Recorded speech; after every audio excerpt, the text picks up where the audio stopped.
जब गुरु द्रोणाचार्य ने भगवान श्री कृष्ण से पूछा मेरा दोष क्या था। जय श्री कृष्ण मित्रों, जिसे आप महान आचार्य द्रोण समझते हैं, क्या वो वास्तव में एक हत्यारे थे? कुरुक्षेत्र की धूल में पड़े उनके कटे हुए मस्तक ने जब कृष्ण से अपनी निर्दोषता का सबूत मांगा, तो माधव ने उन्हें वो चेहरा दिखाया जिसे देखकर द्रोण की रूह चीख पड़ी। कृष्ण ने कहा, आचार्य, आप उस दिन मर गए थे जब आपने एकलव्य का अंगूठा मांगा था। आज तो बस आपके शरीर का अंतिम संस्कार हो रहा है। आखिर क्यों कृष्ण ने एक ब्राह्मण को इतना कठोर दंड दिया? क्या द्रोण का मौन ही द्रौपदी के चीरहरण और अभिमन्यु की हत्या का असली जिम्मेदार था? इस वीडियो को अंत तक देखें, क्योंकि आज गुरु और गोविंद के बीच का वो रहस्य सामने आएगा जो आपको झकझोर कर रख देगा। कुरुक्षेत्र की वह अंतिम संध्या काल के कपाल पर किसी अमिट कलंक की तरह छप गई थी, जहां हवाओं में केवल चीखें और गिद्धों की फड़फड़ाहट शेष थी। द्रोणाचार्य का कटा हुआ मस्तक धूल और रक्त के बीच पड़ा अपनी अंतिम चेतना समेट रहा था और उनकी आत्मा उस मृत शरीर के घेरे से निकलकर अनंत के द्वार पर खड़ी कांप रही थी। सामने साक्षात नारायण खड़े थे, लेकिन द्रोण की आत्मा को उस दिव्य प्रकाश में शांति नहीं मिल रही थी, क्योंकि उनके भीतर प्रश्नों का एक ऐसा बवंडर उठ रहा था जो मृत्यु से भी अधिक पीड़ादायक था। द्रोण की रूह ने अपनी कांपती हुई आत्मिक आवाज में पुकारा कि हे कृष्ण, क्या यही एक गुरु का अंत है? क्या यही वह प्रतिफल है जो एक ब्राह्मण को शस्त्र उठाने के बदले मिलना था? मेरा अपराध क्या था केशव? मैंने तो बस अपना कर्तव्य निभाया और अंत में एक झूठ की भेंट चढ़ गया। द्रोण के इन शब्दों में वह चीख थी जो ब्रह्मांड के शून्य को चीर सकती थी।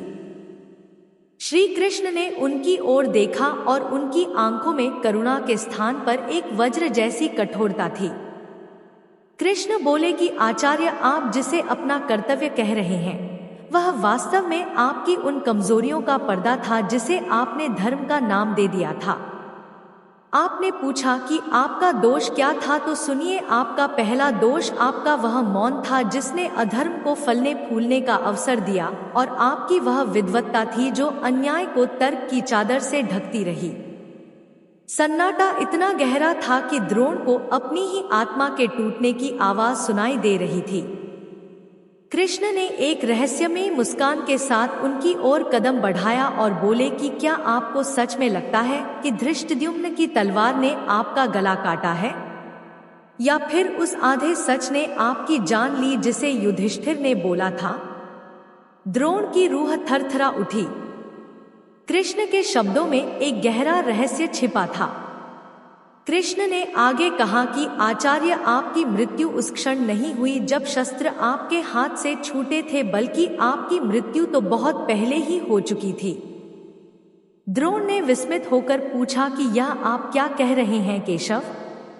मैं तो अंत समय तक अपराजेय था, फिर मेरी मृत्यु पहले कैसे हो गई? कृष्ण की आंखें दहकते अंगारे की तरह चमकने लगी। उन्होंने कहा कि जिस दिन आपने एक निर्दोष बालक एकलव्य की प्रतिभा का गला घोंटा था, उसी दिन द्रोण नामक गुरु की आत्मा मर गई थी।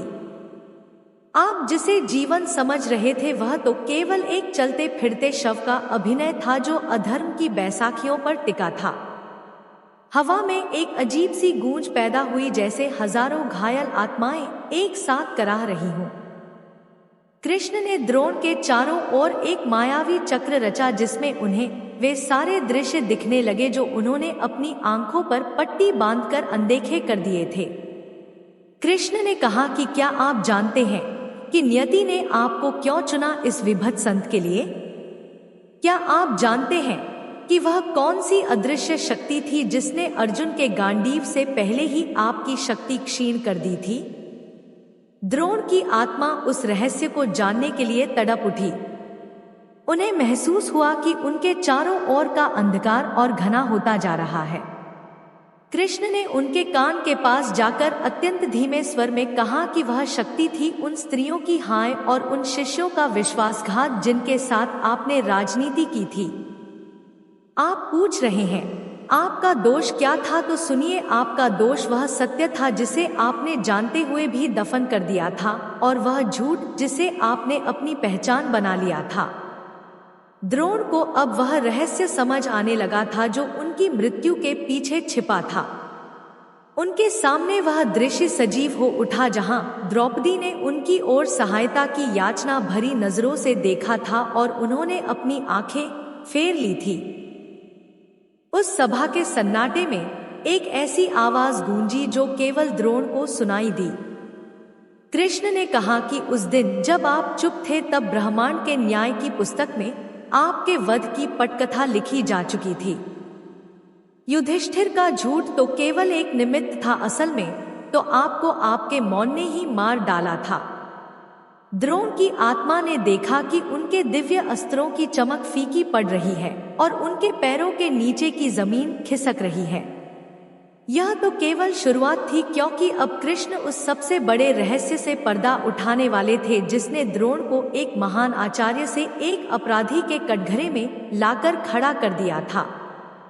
द्रोण का गला रुंध गया, क्योंकि उन्हें एहसास हुआ कि जो प्रश्न उन्होंने कृष्ण से पूछा था उसका उत्तर उनके अपने ही अस्तित्व को राख करने वाला था। कृष्ण का अगला शब्द द्रोण की रूह को ऐसे चीरने वाला था जिसकी कल्पना उन्होंने स्वर्ग या नरक के किसी भी लोक में नहीं की थी। द्रोण की आत्मा उस अनंत शून्य में स्थिर हो गई थी जहां प्रकाश और अंधकार का भीषण युद्ध चल रहा था, और कृष्ण के शब्दों ने उनके भीतर के उस पिता को झकझोर दिया था जो अब भी अपनी गलतियों को ममता का नाम देकर बचने की कोशिश कर रहा था। कृष्ण ने अपनी दृष्टि द्रोण की रूह पर टिका दी और अत्यंत भारी स्वर में बोले कि आचार्य, मोह कभी धर्म नहीं होता। मोह वह अंधकार है जिसमें मनुष्य को केवल अपना स्वार्थ और अपने प्रियजनों का सुख दिखाई देता है, चाहे उसके लिए पूरी सृष्टि को ही दांव पर क्यों न लगाना पड़े। कृष्ण आगे बोले कि आपने अश्वत्थामा को कभी सच्चा प्रेम नहीं किया, आपने उसे केवल अपने अधूरे अहंकार का उत्तराधिकारी बनाया और उसे वह शस्त्र सौंप दिए जिनका बोझ उठाने की शक्ति उसके चरित्र में नहीं थी। याद कीजिए वह समय जब आप द्रोण नहीं थे बल्कि केवल एक दरिद्र ब्राह्मण थे जिसके पास अपने पुत्र को पिलाने के लिए 2 बूंद दूध तक नहीं था, और जब पड़ोस के बच्चों ने अश्वत्थामा को चावल का आटा पानी में घोलकर पिला दिया तो वह अबोध बालक उसे ही दूध समझकर खुशी से नाचने लगा था। उस दृश्य ने आपके भीतर की करुणा को नहीं बल्कि आपके भीतर के दबे हुए अभिमान को ऐसी गहरी चोट पहुंचाई थी जिसने आपको प्रतिशोध की आग में झोंक दिया, और आपने उसी दिन निश्चय किया था कि आप धनवान और शक्तिशाली बनेंगे, चाहे उसके लिए आपको अपनी ब्राह्मणोचित गरिमा और तपस्या की पवित्रता को ही क्यों न त्यागना पड़े। कृष्ण के शब्द उस घाव को बेरहमी से कुरेद रहे थे जो द्रोण ने खुद को राजा द्रुपद के अपमान के बाद दिया था और जिसने उनके जीवन की दिशा ही बदल दी थी। कृष्ण आगे बोले कि आचार्य, आपने द्रुपद से उस एक अपमान का प्रतिशोध लेने के लिए निर्दोष शिष्यों को शस्त्र विद्या सिखाई और उन्हें अपनी नफरत का जरिया बनाया। आपने पांडवों और कौरवों को इसलिए शिक्षा नहीं दी कि वे महान राजा बने और प्रजा की रक्षा करें, बल्कि आपने उन्हें इसलिए तैयार किया ताकि आप उनके बाहुबल के माध्यम से राजा द्रुपद को बंदी बनाकर अपने चरणों में गिरवा सके। एक गुरु जब प्रतिशोध की अग्नि में जलता है तो वह अपने शिष्यों को ज्ञान नहीं बल्कि विनाशकारी विष बांटता है, और आपने अपनी पूरी शिक्षा का उपयोग केवल एक व्यक्तिगत अपमान का बदला लेने के लिए किया। क्या यह एक महान आचार्य के लक्षण है? द्रोण की आत्मा निशब्द खड़ी थी और उन्हें वह क्षण याद आया जब उन्होंने द्रुपद को जंजीरों में जकड़कर अपनी विजय का उत्सव मनाया था, लेकिन आज उन्हें समझ आ रहा था कि उस समय उन्हें जो आनंद मिला था वह विजय का नहीं बल्कि एक गहरे मानसिक रोग की तुष्टि का था। कृष्ण ने स्पष्ट कहा कि आचार्य, वहीं से आपके पतन की दूसरी सीढ़ी शुरू हुई थी जब आपने बदले की भावना को न्याय का नाम दिया और अपने शिष्यों के कोमल मन में प्रतिद्वंद्विता और घृणा का बीज बो दिया। द्रोण ने कांपते हुए और रुंधे गले से पूछा कि परंतु द्वारकाधीश, मैंने तो अर्जुन को अपनी आंखों का तारा बनाया और उसे संसार का सर्वश्रेष्ठ धनुर्धर बनाने के लिए अपनी पूरी आत्मशक्ति झोंक दी। क्या किसी को श्रेष्ठ बनाना भी मेरा अपराध था? कृष्ण ने एक गहरी और लंबी सांस ली और बोले कि यही तो आपका सबसे बड़ा पक्षपात और अहंकार था आचार्य, क्योंकि आपने अर्जुन को उसकी योग्यता के लिए नहीं बल्कि अपनी उस प्रतिज्ञा को सत्य सिद्ध करने के लिए चुना जो आपने स्वयं से की थी कि आपका शिष्य ही संसार में अद्वितीय होगा। अर्जुन आपका प्रिय शिष्य केवल इसलिए था क्योंकि वह आपकी कीर्ति को दसों दिशाओं में फैला सकता था, और इसी कीर्ति के लोभ में अंधे होकर आपने उस निष्पाप निषाद बालक एकलव्य का अंगूठा मांग लिया, जिसने आपको केवल अपनी मिट्टी की प्रतिमा में जीवित रखा था। आपने उसे प्रत्यक्ष शिक्षा नहीं दी, फिर भी उसकी एकाग्रता और साधना आपसे और आपके प्रिय शिष्य से कहीं बड़ी निकली, और आपने केवल अपने डर के कारण उसका अंगूठा मांग लिया ताकि अर्जुन से बड़ा कोई और योद्धा धरती पर न रह सके और आपका झूठा मान बना रहे। वह गुरु दक्षिणा नहीं थी आचार्य, वह तो एक उभरती हुई महान प्रतिभा की क्रूर हत्या थी, और उस दिन आपके हाथों से केवल अंगूठा नहीं कटा था बल्कि आपका संपूर्ण गुरु तत्व सदा के लिए गिर गया था। आकाश में बिजली कड़की और हवा की गति अब इतनी तेज हो गई थी कि द्रोण को अपनी आत्मा का बोझ किसी पर्वत की तरह भारी महसूस होने लगा था। कृष्ण ने उनकी चेतना को उस कालखंड में ले जाकर खड़ा कर दिया जहां कुरु वंश का संपूर्ण विनाश लिखा जा रहा था, और कृष्ण ने गरजते हुए कहा कि आपने सदा स्वयं को विवश और परतंत्र कहा, लेकिन सत्य तो यह है कि जब शकुनी अधर्म की बिसात बिछा रहा था तब आप विवश नहीं बल्कि अपनी सुरक्षा में व्यस्त थे। जब दुर्योधन पांडवों को जहर दे रहा था और जब लाक्षागृह में मासूमों को जलाने का षड्यंत्र रचा गया तब भी आप चुप रहे, क्योंकि आपको भय था कि यदि आप अधर्म के विरुद्ध बोलेंगे तो हस्तिनापुर की राजसी सुख सुविधाएं और आपके पुत्र का भविष्य संकट में पड़ जाएगा। आपने अपने व्यक्तिगत सुख के लिए सार्वभौमिक न्याय की बलि दी, और याद रखिए कि एक साधारण मनुष्य यदि चुप रहे तो उसे कायरता मानकर क्षमा किया जा सकता है, लेकिन यदि समाज का गुरु ही अन्याय को देखकर चुप रह जाए तो उसे महा अपराध की श्रेणी में रखा जाता है। आपने उस दिन मौन रहकर दुर्योधन के हर पाप पर अपनी मौन स्वीकृति की मुहर लगाई थी, और इसीलिए आज आपकी आत्मा इस अग्नि में जल रही है जिसका कोई अंत नहीं है। द्रोण की आत्मा उस दहकती हुई सत्य की ज्वाला के सामने और अधिक छोटी होती जा रही थी, क्योंकि कृष्ण के शब्दों ने उनके उन तर्कों के महल को ढहा दिया था जिसे उन्होंने वर्षों से अपनी रक्षा के लिए बनाया था। कृष्ण का स्वर अब और अधिक गंभीर और निर्णायक हो गया था, जैसे वे द्रोण के अस्तित्व के अंतिम पर्दे को भी हटा देना चाहते हों। कृष्ण ने कहा कि आचार्य, आप केवल अपने जीवन की विवशताओं का रोना रोते रहे, लेकिन क्या आपने कभी उस धर्म के बारे में सोचा जो पद और प्रतिष्ठा से कहीं ऊपर होता है? आपने कुरुक्षेत्र के युद्ध को केवल एक सैनिक का कर्तव्य माना, लेकिन आप भूल गए कि एक शिक्षक कभी केवल सैनिक नहीं हो सकता। शिक्षक वह ज्योति है जिसे अंधकार में मार्ग दिखाना होता है, और आपने उसी ज्योति का उपयोग कौरवों के अधर्म को मार्ग दिखाने के लिए किया। द्रोण की रूह कांप उठी जब उनके सामने युद्ध के 13वें दिन का वह भयानक दृश्य सजीव हो उठा, जहां बालक अभिमन्यु चक्रव्यूह के 7वें द्वार पर अकेला खड़ा था। कृष्ण ने अत्यंत तीक्ष्ण स्वर में कहा कि याद कीजिए वह दोपहर जब 7 महारथियों ने मिलकर एक निहत्थे बालक को घेरा था। उस समय आपकी अंतरात्मा ने क्या कहा था? क्या एक महान आचार्य के लिए यह शोभा देता था कि वह एक बालक का धनुष पीछे से काटने का आदेश दे? अभिमन्यु आपकी आंखों के सामने मारा जा रहा था। वह आपको पितामह कहकर पुकार सकता था, वह आपकी शरण में आ सकता था, लेकिन आपने उस दिन अपनी गुरुता का त्याग कर दिया था। उस दिन आपने केवल अभिमन्यु की हत्या नहीं की थी, बल्कि आपने उस परंपरा की हत्या की थी जिसमें युद्ध के भी कुछ नियम और नैतिकता होती थी। आपने एक बालक के वध में सहयोग दिया क्योंकि आपको दुर्योधन को विजयी बनाना था ताकि आपका पुत्र सुरक्षित रहे। क्या उस दिन आपको एक क्षण के लिए भी यह नहीं लगा कि आप ब्राह्मण की मर्यादा को धूल में मिला रहे हैं? द्रोण की आत्मा उस दृश्य को देखकर करा उठी जहां अभिमन्यु का लहूलुहान शरीर धूल में पड़ा था और उसके प्राण निकलते समय उसकी आंखों में अपने गुरुओं के प्रति जो घृणा थी वह द्रोण को अब किसी जलते हुए लोहे की तरह महसूस हो रही थी। कृष्ण ने आगे कहा कि आचार्य, जब रक्षक ही भक्षक बन जाए तो नियति को कठोर निर्णय लेने पड़ते हैं। आप पूछते हैं कि युधिष्ठिर ने झूठ क्यों बोला? तो सुनिए, वह झूठ नहीं था बल्कि वह आपके द्वारा किए गए छल का ही एक प्रतिफल था। जिसने अपनी पूरी उम्र छल और पक्षपात की राजनीति में बिता दी हो, उसे अंत समय में सत्य की अपेक्षा करने का कोई अधिकार नहीं है। आपने सत्य को तब त्याग दिया था जब आपने द्रौपदी की लाज को लुटते हुए देखा था, और आज वही सत्य आपसे मुख फेर कर खड़ा है। वायु में अब एक ऐसी गूंज पैदा हुई जैसे हजारों मृत योद्धाओं की आत्माएं एक साथ द्रोण से प्रश्न कर रही हों।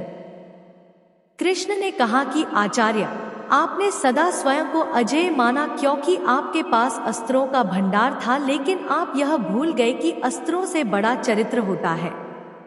आपने अश्वत्थामा को वह मणि तो दे दी जो उसे रोगों से बचाती थी, लेकिन आप उसे वह संस्कार नहीं दे पाए जो उसे अधर्म से बचाते।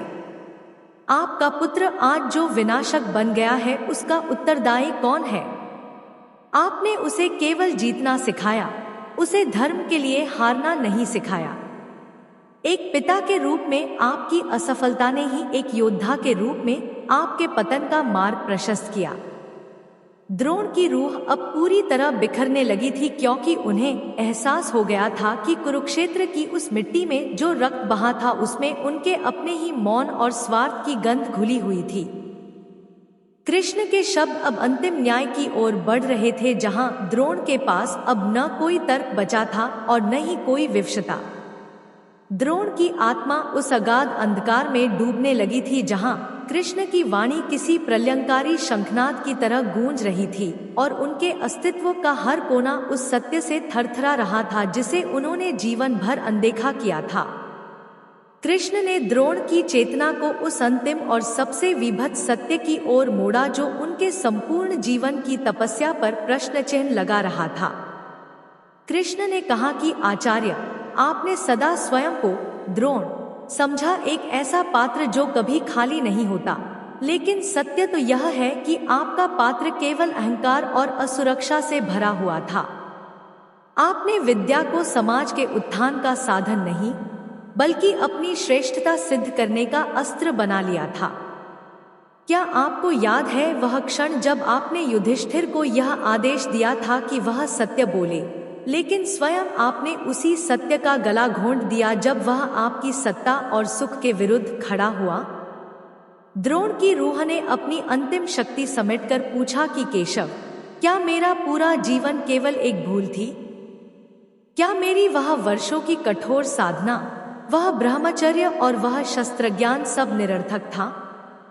कृष्ण ने एक गहरी और मर्मभेदी दृष्टि उन पर डाली और बोले कि साधना का अर्थ केवल मंत्रों का जाप या शस्त्रों का संचालन नहीं होता आचार्य, साधना का अर्थ होता है स्वयं को न्याय के पक्ष में खड़ा करना। आपने अपनी साधना का उपयोग केवल विनाश के लिए किया। आपने अश्वत्थामा को वह शक्ति तो दे दी जो देवताओं के पास भी दुर्लभ थी, लेकिन क्या आपने उसे वह हृदय दिया जो करुणा से भरा हो? आज आपका पुत्र कुरुक्षेत्र की इस भयानक रात में जो पाप करने जा रहा है, उसके बीज आपने ही उसके मन में बोए थे। आपने उसे सिखाया कि श्रेष्ठता ही सर्वोपरि है, चाहे वह छल से मिले या बल से।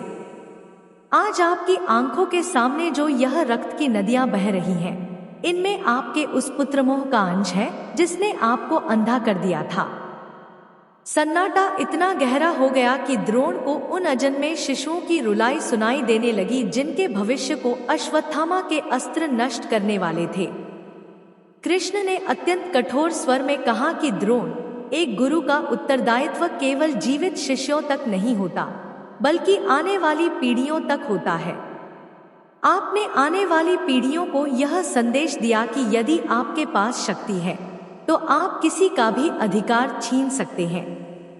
आपने एकलव्य के साथ जो किया वह केवल एक अंगूठा लेना नहीं था, बल्कि वह हर उस निर्धन और साधनहीन प्रतिभा का विश्वास तोड़ना था जो अपनी मेहनत से शिखर तक पहुंचना चाहती थी। आपने सिद्ध कर दिया कि एक गुरु पक्षपाती हो सकता है, और यही आपकी सबसे बड़ी हार थी। द्रोण की आत्मा अब उस बिंदु पर पहुंच चुकी थी जहां से वापसी का कोई मार्ग नहीं था। उन्हें महसूस हुआ कि उनके दिव्य अस्त्र, जो कभी उनके गौरव थे, अब जलते हुए अंगारों की तरह उनकी रूह को झुलसा रहे हैं। कृष्ण ने अंतिम प्रहार करते हुए कहा कि आचार्य, अब समय आ गया है कि आप अपने इस काल्पनिक कर्तव्य के बोझ को उतार दें। आपने शस्त्र इसलिए नहीं त्यागे थे कि आपने हार मान ली थी, बल्कि इसलिए त्यागे थे क्योंकि आपकी अंतरात्मा अब और अधिक झूठ नहीं सह सकती थी। युधिष्ठिर का वह वाक्य नरो वा कुंजरो वा केवल एक ध्वनि नहीं थी, वह उस संपूर्ण पाखंड का अंत था जिसे आपने जीवन भर जिया था। द्रोण की आत्मा धीरे धीरे उस अनंत शून्य में विलीन होने लगी, जहां न कोई गुरु था, न कोई शिष्य, और न ही कोई प्रतिशोध। वहां केवल एक जलता हुआ पश्चाताप था जो युगों तक मानवता को सचेत करता रहेगा कि ज्ञान यदि धर्म से विमुख हो जाए तो वह केवल विनाश का मार्ग प्रशस्त करता है। द्रोण की आत्मा उस शून्य में अब पूरी तरह निरावरण हो चुकी थी। न वहां हस्तिनापुर का राजसी वैभव था, न शस्त्रों की वह झंकार जिसने उन्हें कभी अपराजय होने का भ्रम दिया था। कृष्ण की वाणी अब और अधिक गंभीर हो गई, जैसे वे द्रोण के अस्तित्व के उस मर्म को स्पर्श कर रहे हों जिसे द्रोण ने स्वयं से भी छिपाया था। कृष्ण बोले कि आचार्य, आपने सदा स्वयं को नियमों का रक्षक कहा, लेकिन क्या आप जानते हैं कि नियम केवल समाज को बांधने के लिए होते हैं, सत्य को मुक्त करने के लिए नहीं। जब दुर्योधन ने पांडवों के साथ अन्याय किया, तब आपके नियम और मर्यादाएं कहां सोई थी? उस दिन आपने नियमों की रक्षा नहीं की थी, आपने केवल उस सिंहासन की रक्षा की थी जो आपको और आपके पुत्र को सत्ता का सुख दे रहा था। द्रोण की रूह ने एक ठंडी आह भरी और कांपते हुए स्वर में पूछा कि केशव, क्या एक ब्राह्मण का राजा के प्रति कोई धर्म नहीं होता? क्या मैंने उस नमक का कर्ज नहीं चुकाया जो मैंने वर्षों तक खाया था? कृष्ण ने एक ऐसी मुस्कान दी जिसमें गहरा दुख और न्याय दोनों छिपे थे। कृष्ण ने कहा कि आचार्य, ब्राह्मण का धर्म सत्य और ज्ञान का पोषण करना है, किसी अधर्मी की सत्ता का पोषण करना नहीं। नमक का कर्ज चुकाने के लिए आपने धर्म का गला घोंट दिया। क्या आप भूल गए कि अन्न देने वाला राजा बड़ा नहीं होता, बल्कि उस अन्न को उगाने वाला धर्म बड़ा होता है? आपने दुर्योधन के अन्न को सत्य से ऊपर रखा, इसीलिए आज आपकी आत्मा इस अंधकार में भटक रही है। अचानक द्रोण की चेतना के सामने वह दृश्य उभरने लगा जब कुरुक्षेत्र के मैदान में भीष्म पितामह शरशय्या पर गिरे थे। कृष्ण ने याद दिलाते हुए कहा कि जब भीष्म गिरे थे तब आपके पास अवसर था कि आप इस महाविनाश को रोक सके। आप सेनापति बने, लेकिन आपने शांति का मार्ग नहीं चुना। आपने अपनी पूरी शक्ति का उपयोग केवल पांडवों के विनाश में किया। आपने सोचा कि यदि आप पांडवों को परास्त कर देंगे तो संसार आपको सबसे महान योद्धा के रूप में याद रखेगा। लेकिन आचार्य, इतिहास केवल विजेताओं को याद नहीं रखता, इतिहास यह भी याद रखता है कि वह विजेता किसके पक्ष में खड़ा था। आपने अधर्म के पक्ष को चुना और यही आपका सबसे बड़ा कलंक बन गया। हवा में अब एक अजीब सी गंध फैलने लगी थी, जैसे जलते हुए सपनों और राख हो चुके संकल्पों की महक हो। कृष्ण ने अत्यंत धीमे लेकिन वज्र जैसे कठोर स्वर में कहा कि द्रोण, अब आपका यह मस्तक जो धूल में पड़ा है वह केवल एक शरीर का अंग नहीं है, वह उस मिथ्या अभिमान का अंत है जिसने एक गुरु को हत्यारा बना दिया था। आपने अभिमन्यु के वध में जो भूमिका निभाई, उसने स्वर्ग के द्वार आपके लिए सदा के लिए बंद कर दिए। आप जिस मोक्ष की कामना कर रहे थे वह तो उसी दिन आपसे छिन गया था जब आपने निहत्थे बालक पर वार करने की अनुमति दी थी। द्रोण की आत्मा ने देखा कि उनके चारों ओर का अंधकार अब उन्हें निगलने के लिए बढ़ रहा है और कृष्ण की आकृति उस अनंत प्रकाश में विलीन होने लगी है जिससे द्रोण अब कोसों दूर हो चुके थे। कृष्ण के अंतिम शब्द द्रोण की रूह में तीर की तरह चुभ गए कि आचार्य, अब आप अनंत काल तक उस ग्लानि में जिएंगे जहां आपको हर पल एकलव्य का कटा हुआ अंगूठा और अभिमन्यु की वह अंतिम कराह सुनाई देगी। यही एक पक्षपाती गुरु का वास्तविक दंड है। द्रोण की आत्मा ने अंतिम बार पुकारा, लेकिन वहां केवल सन्नाटा और कुरुक्षेत्र की उस रक्त रंजित मिट्टी की पुकार शेष थी जो अपने हर अपराधी से हिसाब मांग रही थी। कहानी का यह मोड़ द्रोण के पतन की उस पराकाष्ठा को छू रहा था जहां से उद्धार का कोई मार्ग शेष नहीं बचता। द्रोण की आत्मा उस अनंत शून्य में पूरी तरह विलीन होने को थी, परंतु उनके भीतर का पश्चाताप अभी शांत नहीं हुआ था। उन्हें महसूस हो रहा था कि उनका अस्तित्व मिटने से पहले एक अंतिम सत्य को खोज रहा है जो शायद उन्हें इस मानसिक पीड़ा से मुक्त कर सके। कृष्ण की वाणी अब किसी गहरी गूंज की तरह उनके भीतर समा चुकी थी कि आचार्य, सत्य को स्वीकार करना ही वास्तविक मोक्ष है। द्रोण ने अपनी आत्मा की आंखों से देखा कि कुरुक्षेत्र की मिट्टी उनका नाम मिटा चुकी है और वहां केवल रक्त और अस्थियों का ढेर शेष है। उन्होंने महसूस किया कि किसी भी मनुष्य का मान उसकी विद्या में नहीं बल्कि उसके द्वारा किए गए न्याय में छिपा होता है। उनका अस्तित्व अब धुंधला पड़ने लगा था और वे उस परम शून्य की ओर बढ़ने लगे जहां न कोई पक्ष था और न ही कोई विपक्ष। वहां केवल एक अनंत न्याय था जो हर जीव के कर्मों को तोल रहा था। द्रोण ने अंतिम बार ब्रह्मांड की उस चेतना को नमन किया और अपनी गलतियों को पूर्ण रूप से स्वीकार कर लिया। जैसे ही उनके भीतर का अहंकार पूरी तरह समाप्त हुआ, उनकी आत्मा उस अनंत प्रकाश का हिसाब बनने के लिए तैयार हो गई। इतिहास ने द्रोण को एक अद्वितीय योद्धा के रूप में तो लिखा, परंतु उनके मौन को सदा के लिए एक चेतावनी बना दिया। यही द्रोण की उस भयावह यात्रा का अंत हुआ और उनकी गाथा समय के महासागर में एक गहरी लहर की तरह समा गई जो आने वाले युगों तक धर्म और अधर्म के भेद को समझाती रहेगी।